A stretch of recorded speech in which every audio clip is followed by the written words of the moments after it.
मित्रों, देवभूमि के द्वार हरिद्वार में आज जो हम किसानों का सम्मेलन हुआ है उसकी अध्यक्षता कर रहे हमारे सम्मानित महामंत्री संगठन आदरणीय अजय जी, हमारे संगठन के महामंत्री आदरणीय कुलदीप जी, हमारे सम्मानित जिला अध्यक्ष चौहान साहब, हमारे जनपद हरिद्वार का कैबिनेट में नेतृत्व कर रहे आदरणीय मंत्री मदन कौशिक जी, हमारे समस्त मंडल के पदाधिकारी, सम्मानित विधायकगण और सबसे ज्यादा आदरणीय और सम्मानित अन्नदाता जो आप आए हैं, आपका सेवक होने के नाते आपको पहले प्रणाम करता हूं। देखिए, सभ्यता के आविर्भाव से जब से मानव मात्र ने धरा पे पदार्पण किया है तभी से षड्यंत्र होते आए हैं और भोला भाला किसान तभी से शोषित होता आया।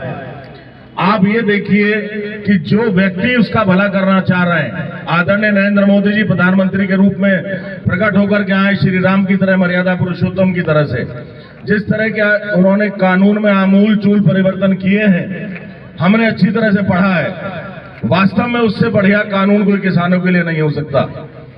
पिछले शताब्दियों से जो किसान का शोषण हो रहा था, आजादी के बाद भी कांग्रेस के राज में किसान गुलाम था, अपने मन मुताबिक फसल को नहीं बेच सकता था। उसको पूरी छूट दे दी गई कि भारतवर्ष के किसी भी कोने में जाकर के किसान अपनी कृषि उपज को बेच सकता है। उसके अलावा लॉ ऑफ कॉन्ट्रैक्ट, यानी कि आप व्यापारी को दिखा दें अपनी फसल और 100 रुपए के स्टैंप पेपर पर उससे हलफनामा भरवा लें, वो शर्तों का उल्लंघन नहीं कर सकता, जो रेट तय हो गया उससे नीचे नहीं कर सकता।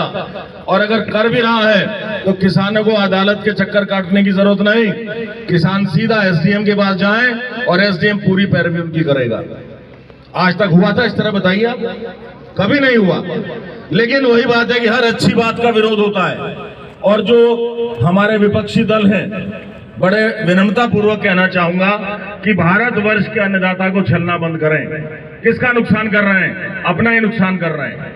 वोट की राजनीति के चक्कर में हमारे किसानों को उलझा रहे हैं और ऐसे ऐसे लोगों को लाके खड़ा कर रहे हैं जो देशद्रोही हैं। कभी खालिस्तान जिंदाबाद के नारे वहां से आते हैं, कभी किसी कैदी को जो वहां पे अपराधी बंद है कैद में, उनके हक में वहां पे प्रदर्शन होते हैं। ये अच्छी बात नहीं है। देखिए, मैं किसी का नाम लेके नहीं कहना चाहता हूं, लेकिन जो विपक्ष कर रहा है उसके ऊपर उनको पछताना पड़ेगा, ये बताना चाहता हूं। आदरणीय नरेंद्र मोदी जी ना कभी झुके थे ना झुकेंगे और किसान का मस्तक भी उन्होंने ऊंचा करने का जो निश्चय लिया है ये वास्तव में परिपूर्ण होगा। आज जब किसान के खेत में गन्ना कट रहा है, गेहूं की फसल बोई जा रही है, किसान के पास समय नहीं है, फिर भी इतनी संख्या में आप और सांकेतिक धरने में आप आए हैं, इतनी बड़ी संख्या में आप आए, एक एक ट्रैक्टर यहाँ पर 100 ट्रैक्टर के बराबर है। अगर आप चाहें तो वास्तव में 1 लाख की भीड़ यहाँ हो सकती है, लेकिन अभी हमारा ध्येय वो नहीं है।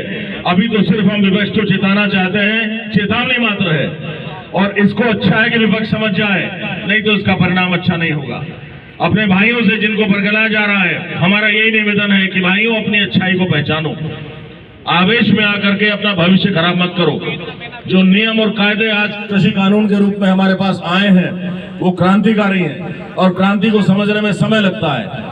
कई बार इस तरह से हुआ है। देखिए, गैलीलियो एक साइंटिस्ट हुआ करते थे, उन्होंने कहा था कि भाई धरती घूमती है, सूरज स्थिर है, उनको सजा दे दी गई थी। अरे सूरज सुबह तो इधर निकलता है, शाम को उधर पहुंच जाता है। 50 साल बाद पता लगा कि वास्तव में सूरज स्थिर है और बहुत लोगों को दुख हुआ।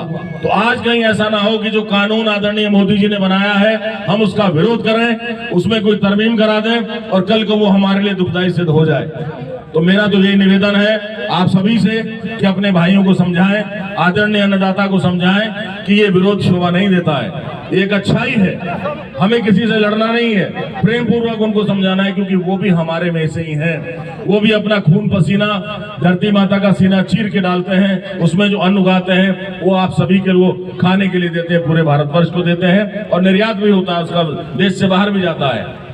तो आज हम यही प्रयत्न करें कि हर विधानसभा क्षेत्र में, हर मंडल में, हर बूथ पे अपने साथी जाएं और अपने अपने गांव में किसान भाइयों को समझाएं कि भाइयों ऐसा करना अच्छा नहीं है और आप कृपया आंदोलन में सम्मिलित ना हो।